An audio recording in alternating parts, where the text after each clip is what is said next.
Welcome in for another edition of Armchair Quarterback. I'm David Allen. Joining me, as always, Coach Guy Suttle. And for the first time this season, back with us is our main guy, Rob Root. Rob, glad to have you back here, buddy. I appreciate it, and a shout out to a lot of good doctors and nurses that I got to deal with over the last little bit, and appreciate all the prayers and thoughts that I got from friends and family.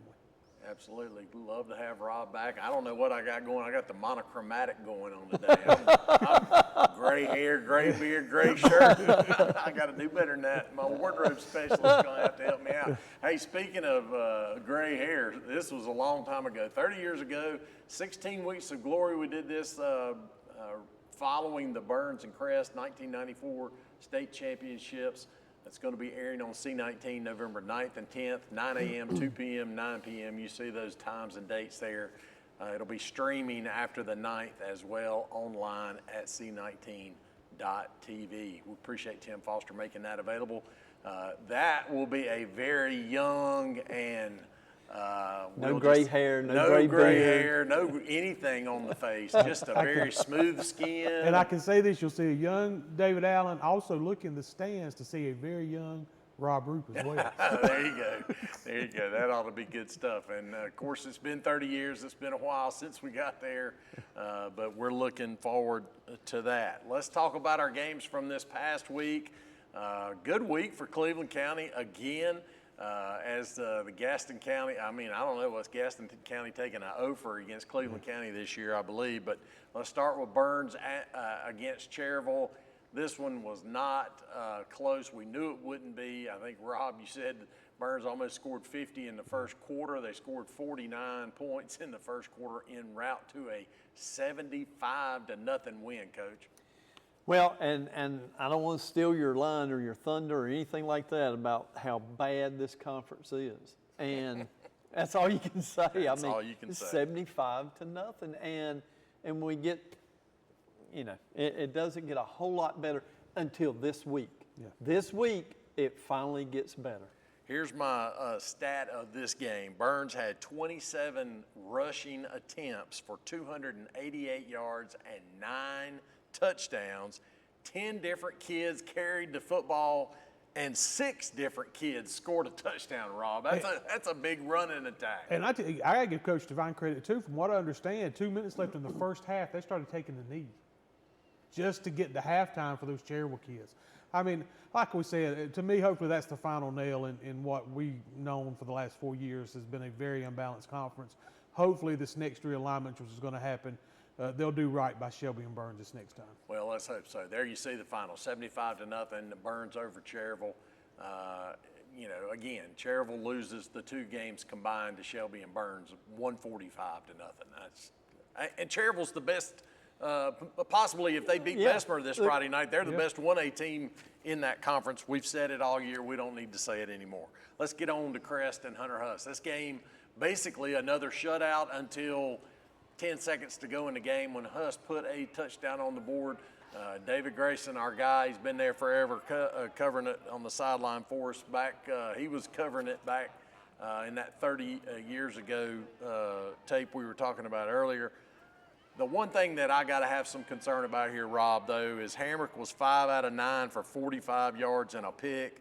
McSwain was 6 out of 8 for 42 yards. He had a touchdown and a pick. But again, Coach Lloyd trying to do the 2 quarterback thing, and I get it. But at the same time, what's that going to be like Friday night against Kings Mountain and then moving forward into the playoffs? I got a feeling there's fixing to be settlement on the quarterback position. And I think that's going to be good for Crest because we all know at some point a quarterback's got to develop that rapport with his receivers. And I think that's going to be important for Crest to finally settle on the one. The thing I like about McSwain is when he's coming from Chase, he can play multiple positions. So I think that opens it up a little bit for what Coach Lloyd maybe wants to do with him. But I'm like you, it was, to me, was really the first time I saw it struggle against Hunter Huss Friday night. Those guys going back and forth. Well, of course, one thing that didn't struggle in that game against Hunter Huss on Friday night was Aiden Carson, Coach. Carson, 19 carries, 181 yards, a couple of touchdowns. And again, the running game has been, regardless of what's going on with the quarterbacks, the running Yeah. game has been sound for Crest. Yeah, and you know, as far as Aiden's concerned, he really doesn't care who hands him the ball as long as he gets the rock. And going back to what Rob said, you know, there's an old coach's saying: if you're using two quarterbacks, you don't have a quarterback. You know, so you know, Coach Lloyd he'll settle on one and he'll get ready to go into playoffs and roll up. But you know, that's a great silver bullet to have, in that no matter who you're playing, you're running the football. And coaches love that. Defense coordinators really love it. Well, I mentioned the two kids together completed 11 passes in the game to 6 different receivers. So a lot of kids getting involved in that passing game, even though they haven't found that one superstar or that, well, I think Green's probably their leading receiver, but otherwise, we'll see how it goes with that. There's the final score, 35-6, Crest over Hunter Huss. And again, Huss scored on the last play of the game. Otherwise, that would have been a shutout for the Chargers. Big game of the week, and of course, we talked about this one was going to be the game of the week, and that's Kings Mountain hosting Ashbrook. This game was Kings Mountain got out to a 14-0 lead, and it looked like the Mountaineers might run away and hide on this, but that's one thing about Ashbrook, Rob, is they have been hard-nosed throughout the season, were able to run the football and stay in the football game. Actually took a lead in the game, 19-17, late in the game before Kings Mountain pulled it away. Yeah, that's the difference in this Ashbrook team. In the past, you get up 14-0, they start to wilt a little bit. That's what I've seen different this year in Ashbrook, is they continue to fight throughout the game. But again, this speaks to that Kings Mountain defense there, because Ashbrook was driving, you know, for a chance maybe to tie this game up, and that Kings Mountain defense was able to step up again. I think that's where this Kings Mountain team is going to hang their hat on. Did it again here tonight against Ashbrook. That's going to make them really tough to stop. Well, you're talking about late in the game. So Kings Mountain kicked a field goal to go up 27-19 with about a minute and a half to go. And Ashbrook returned the kick, coach, to the 8-yard line. Yeah. So Kings Mountain was facing a 1st and goal from the 8 and was able to stuff Ashbrook at the goal line, and then were basically able to run the clock out. Yeah, and I hope we get to it in the highlights. I'm just going to check right here before we start talking on this one, because that's where, you know, that's where their forte is going to be, is in the defensive front. This may be it right here. Yeah, this is the return that gets them down inside the 10-yard line to set up what would have been a possible, if they score a touchdown, they would have had to go for 2. But obviously, here's the 4th down play right here. They go full house backfield. And it looked like from our angle right there that he might have got in, and he did not get in. So Yeah, once you see I saw a shot down the goal line, and yeah, they jammed him right to the line. Yep, and you know, that's where, when you want to talk about Kings Mountain's defense, that's where it's aligned, in those front 7 people. Their linebackers and their defensive front, not taking anything away from the secondary, but they are good up front. Yeah. Well, and they were good on the outside, on the offensive side. Yes, they Tex were. Vaughn, 5 catches for 215 yards. I mean, that's 40-something yards a catch. And I tell you, you talk about somebody that's picking up offers like he's hunting Easter eggs. Man, they are coming in wide. I mean, this just offers wide open for him right now.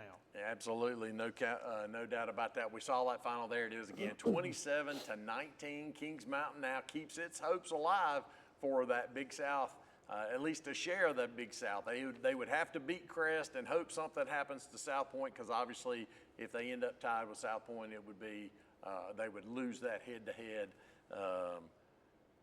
battle there, because they did lose to South Point. But otherwise, they still have a chance, as do the Crest Chargers. So one of those two teams is going to end up tied with South Point on Friday night. We'll talk about that in our second segment. Final game of the week, Shelby over East Gaston. Coach, this was a slow start for the Golden Lions. As you said, you were hoping to get home and watch the World Series after the first quarter, and it was like 7-0 Shelby at the end of the first quarter.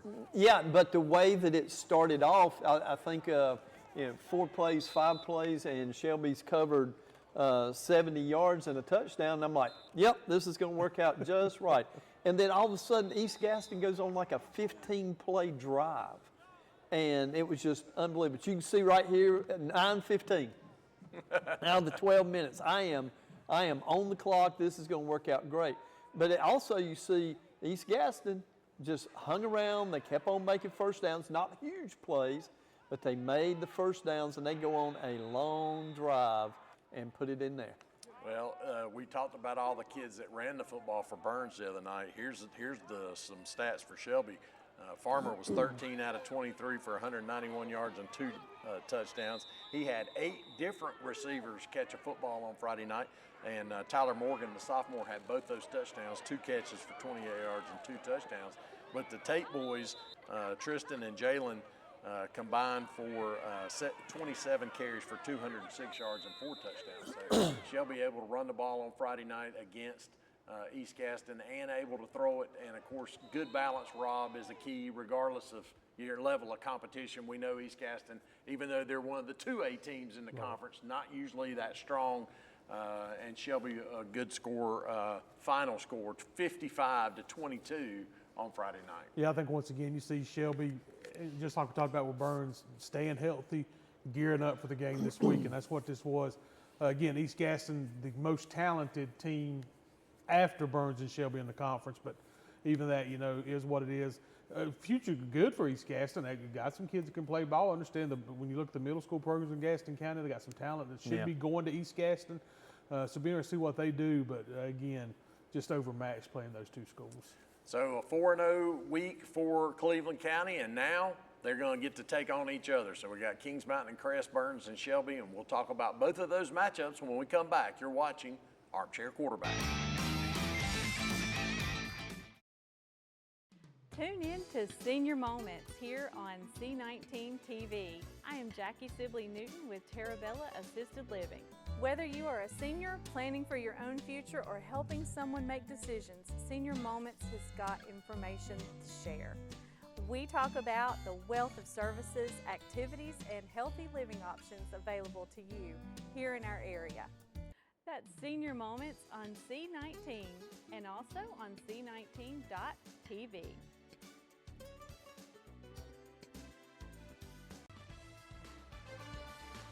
The only prediction I'd make is I'd be pretty willing to bet I won't be doing it in 20 more years. My question is, where's our residual checks? 144 have taken Republican ballots, and Wes and 2 others have taken Libertarian ballots. Pravda, however, PBS, however. Wes. West. Ladies and gentlemen, let's get ready to rumble!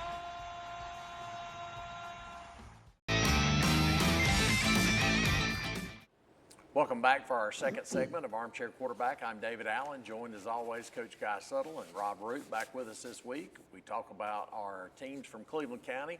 Here in this second segment, we've got 2 big county games to talk about this week, and it'll finish up the conference. Well, technically it won't finish up the conference. Remember, Kings Mountain and Crest still have games to make up in the extra week coming up after this big county matchup.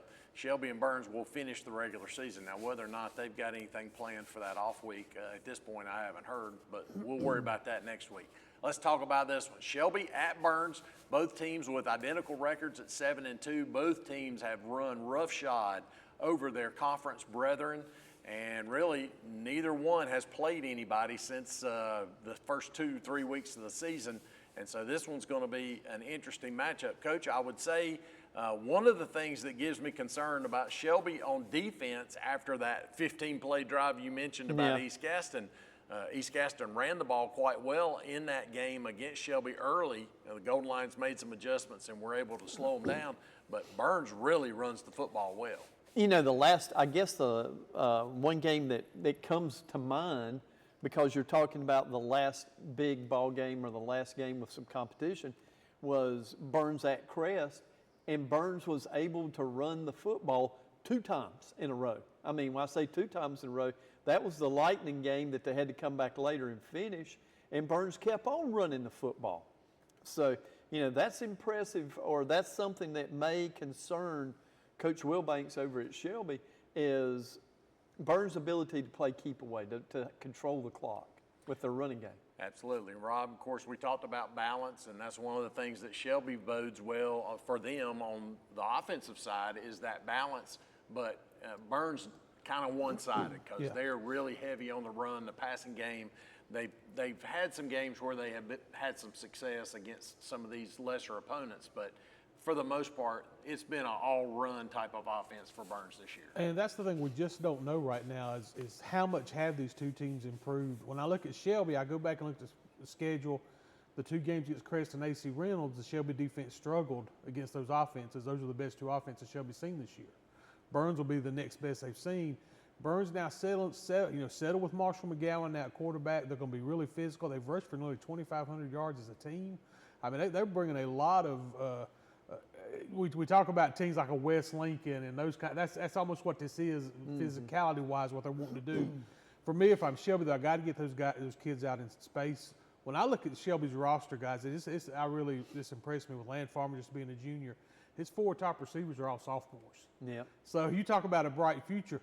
I want to see how those 4 receivers perform now in a game where there's something really on the line, a championship possibility. Going to be important to see those kids grow up as well. No question, Coach. This one, and there's always spice with a county matchup, no question about that. But Shelby's still probably smarting from that 42-0 playoff loss they took to Burns a couple of years ago. Yeah. So in that respect, I mean, the Golden Lions want to come out and show that they're back to being the top dog in the conference. Well, I'm sure that Coach Will Banks will remind them of that. The last time we were at Ron Green Stadium, this is what happened. So that is one thing that's going to come out. Rob brought up an interesting fact with the 4 receivers being all sophomores, but they've also gained a ton of confidence over the last 5 or 6 games. You and I both know who it was against, but not in that 15-year-old's mind. In that 15-year-old kid's mind, hey, I'm receiving the ball, I'm catching a good pass, I'm getting a good pass, and I'm making yards after the catch. So there's a lot of confidence that's been built up. And that's what we talked about, developing a rapport with his quarterback and his receivers. They've had a really good opportunity to get the ball out there to those guys and really work on things they wanted to do. Well, of course, Shelby with the seniors in the backfield, though, with Tristan and Jalen Tate both with opportunities to run the football. So, again, the balance for Shelby against that ground and pound for Burns. It'll be an interesting matchup on Friday night. Again, as Coach mentioned, up in Ron Green Stadium in Lawndale on Friday night. That's going to be a good one. Remember, all these all-county games are $10 tickets, so get your ticket, get it early, whatever you want to do. But check one of these 2 games out on Friday night. Kings Mountain at Crest, again, you see the Kings Mountain overall record at 6-2. Only one of those losses came in the conference. Crest at 7-1.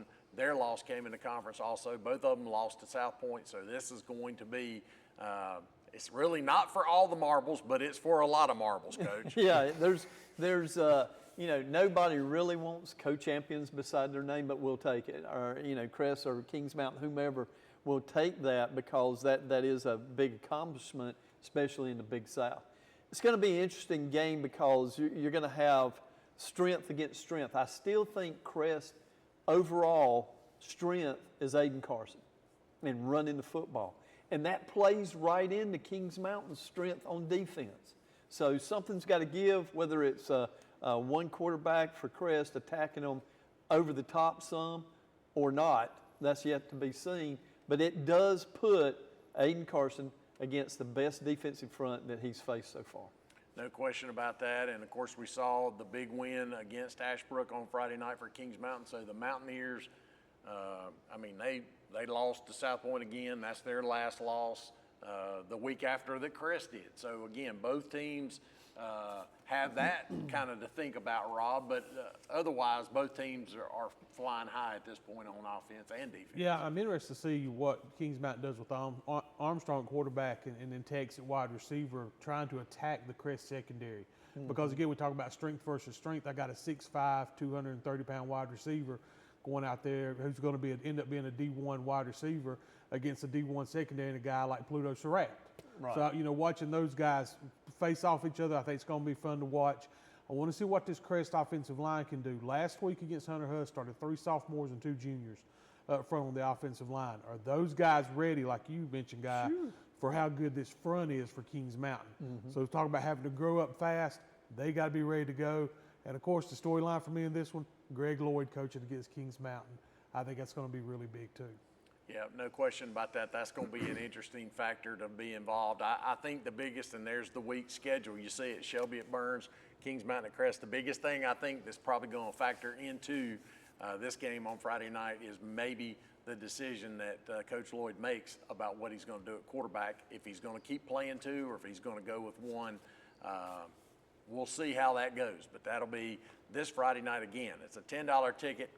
Everybody's going to be excited for both of these games, whether you're a fan of any one in particular or just a fan of football in general. You need to get out there and see these two games, or at least one of these two games. You can't be in two places at once, but we can at least be one of those two places on Friday night. And again, remember, we've said this before, I'll say it again, football pays for all athletics at all 4 county schools. We need the support in the stands on Friday night, and that pays for everything. It pays for the wrestling team in the winter. It pays for the tennis team in the spring. Go support one of these schools or all 4 of these schools if you can on Friday night. All right, let's talk about a little college football. Interesting weekend that was. Gardner-Webb against Southeast Missouri. Not going to factor in favor of the Bulldogs. Hopefully get a chance to finish strong toward the end of the season here as they got Charleston Southern. Charleston Southern coming in with just 1 win on the season, Coach. Yeah, and it should be a good week for Gardner-Webb to get back in the win column. I believe Gardner-Webb started this game off with the lead and just saw it evaporate over time. And that's kind of been a story for them this year. They got to finish or be able to finish a game. And I don't think that'll be a factor this week, though. I think they'll play well against Charleston. Some big-time matchups in the country this year. This week, you've got Penn State and Ohio State. Ohio State survived a scare from Nebraska. Rob, I don't know. It was Nebraska. Yeah, Matt Nebraska. Rule and them. After they just got absolutely killed by Indiana the week before, they almost beat Ohio State. That becomes my team to watch in that conference. Is how real is that Indiana team? Absolutely. So they're the ones you better keep an eye on. It's this. You talk about almost a year of parity in college football. This has been that year.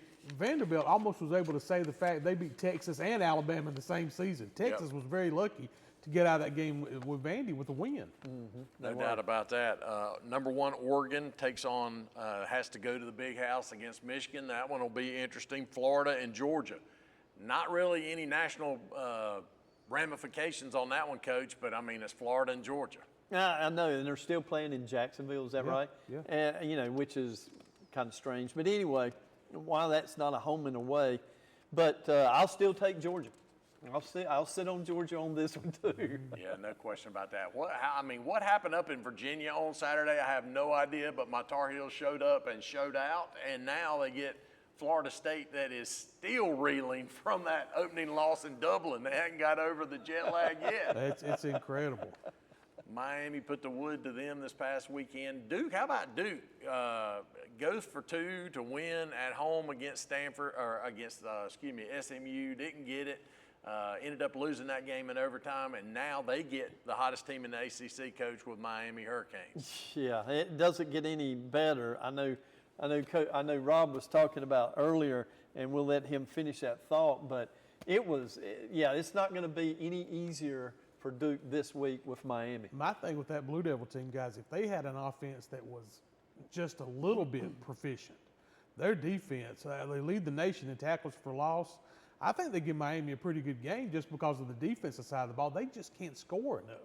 Now, correct me if I'm wrong. Miami's defense is terrible. Yeah, I know, that's right. But was it Duke? Didn't they get a bunch of turnovers in this game? Forced eight total turnovers in that game. Yeah, and did not score off of one of them. And lost. So. Texas A&M at South Carolina. My boy David Pless will be excited about that one. He just went down to Ole Miss on Saturday. We can't wait to hear that story.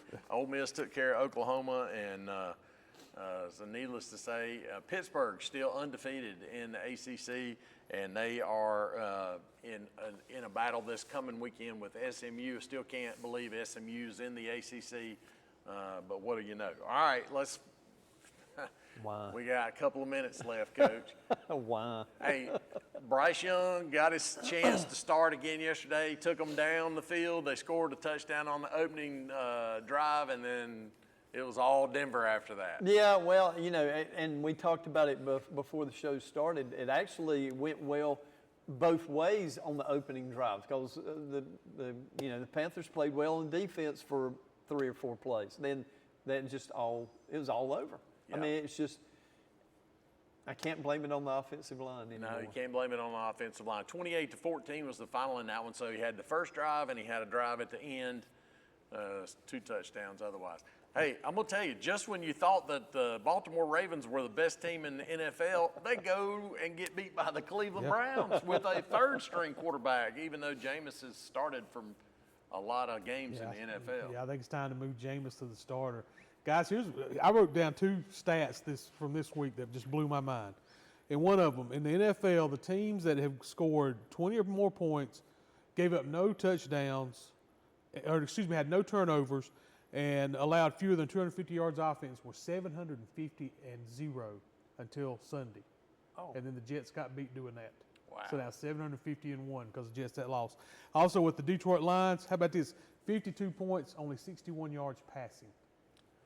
Yeah, I saw that. That's crazy. Well, I saw that stat line and I thought it had to be wrong, but apparently they started every drive at about the 25-yard line of the opponent because they made that one. Quick work is basically what you'd say to that. Detroit looking like the real deal. The Cowboys.